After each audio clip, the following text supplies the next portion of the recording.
Your camper potty is supposed to look like this when you put water in it, but it actually looks like this. Your toilet is leaking.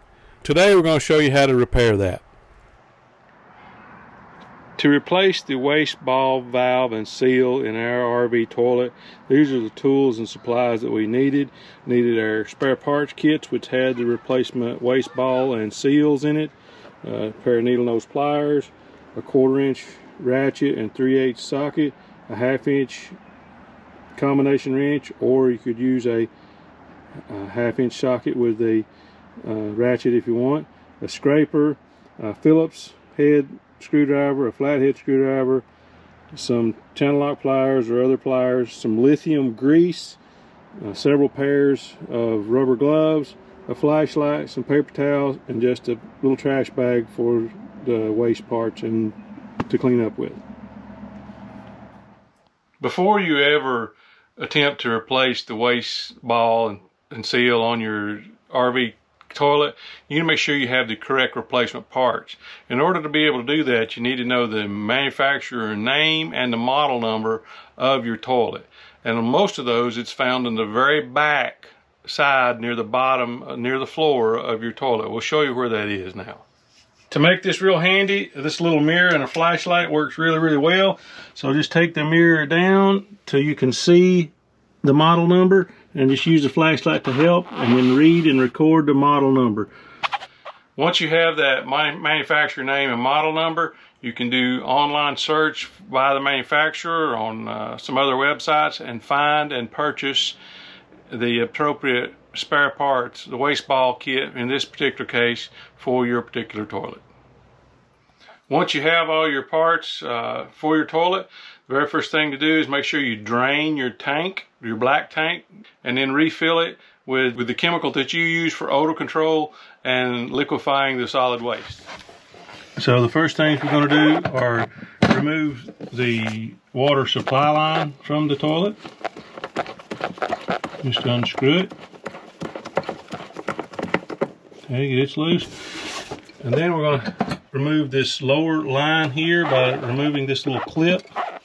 We remove the clip, or move the clip out of the way. Now we're just going to pull the water line back so we can drain that line. Okay. Next, we're going to remove these little covers that are on the screws and nuts that hold the commode down. There's one on each side of the toilet. So just take those off with your hand or put a little screwdriver underneath them to get them off. Once you have the covers off, you can go ahead and take your 1/2 inch wrench and start loosening the nuts that hold the commode down.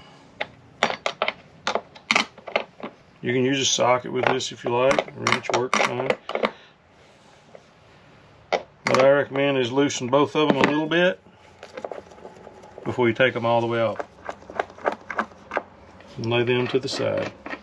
So we have the water connections loose, and we have the nuts off that hold the toilet to the floor. So we're going to go ahead and pick it up and take it outside.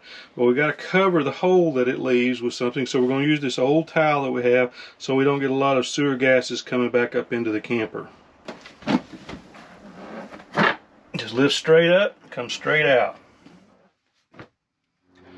First step is to remove the old toilet flange seal, which should be right here. But in this case it's not, so it's obviously still inside the camper. So we'll go in there and get it. So yeah, the flange seal is just lying right there. So we're just going to pick it up and pull it out of here. And just throw it away. Next step is to take this pedal off, and it just pops on. But you might have to use a little bit of screwdriver and behind it to get it to disengage, but go ahead and take it off and set it aside. Next step, take your little 1/4 inch dry ratchet and 3/8 socket and remove those 2 screws. The next step is to separate the bottom and top halves of the toilet. All you do is grab the top part with one hand, bottom with the other hand, and twist it in a clockwise motion. And it pops right off. And lift the bowl section off, and that will expose the waste ball and the bottom of the actual bowl. So this is our waste ball seal, and as you can see, this white buildup here, this is actually not waste. We live in an area where there's limestone in the water, so this is actually calcium deposit buildup on this rubber, and that's what has caused it to effectively scratch up the waste ball and the rubber seal itself, eliminating the good seal. So that's why we need to replace it. So now just remove the old seal. Pay attention to which way it's oriented, because it's very particular. So this double side is the top side and the flat side is the bottom side. And we don't have any valve or leaking problems, so all we're going to be replacing is the waste ball and the seal. So to take that out, there's a Phillips head screw down in this hole. So take your Phillips screwdriver and just back that screw out. This is the crank arm for the waste ball, so now it should just slide straight out, and it does.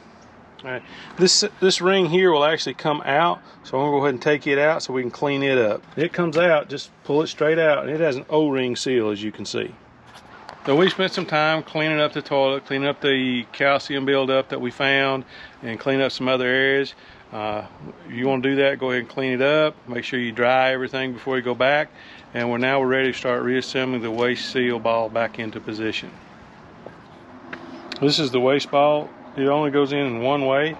The side here that has the key on it engages into the actual crank arm for it. So make sure you put it in the correct way. I'm going to grease this engagement side, which is the tail side of this. I'm also going to grease the drive side where the seal goes.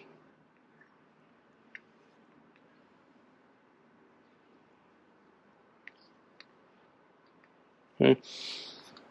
And then we're going to put the seal on. The seal has a particular side. The side that has the two surfaces goes toward the inside.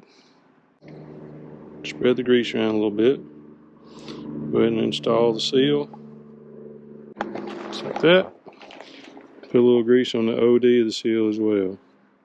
Okay, and then just squeeze it a little bit to get it engaged in the holes it goes in. I'm going to insert the drive side in first, and I'm going to squeeze the other side and just pop it into place. Make sure it moves fairly freely. Okay.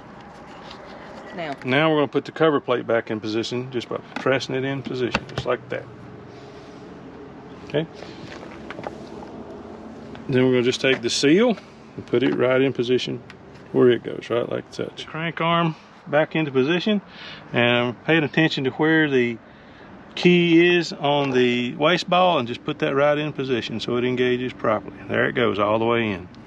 Then we're just going to put the screw back in and snug it down. Do not over tighten.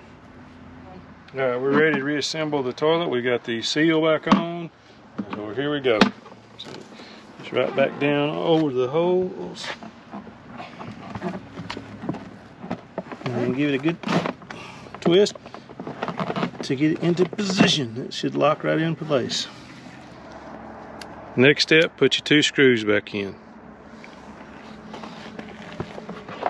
Put the new toilet flange seal in, right where it goes on the bottom of the toilet. The funnel shape should be down. Just going to set the commode back into position down over the flange holes. Make sure they come up through the holes. Rock it back and forth a little bit, make sure the seal sits good. Put your flange nuts back on.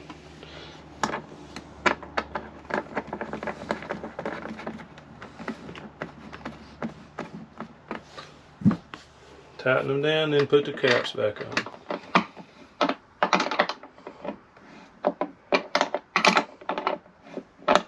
Last step, just hook the water line back up.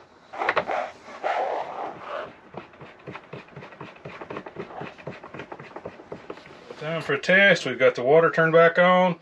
We're just going to fill the bowl back up.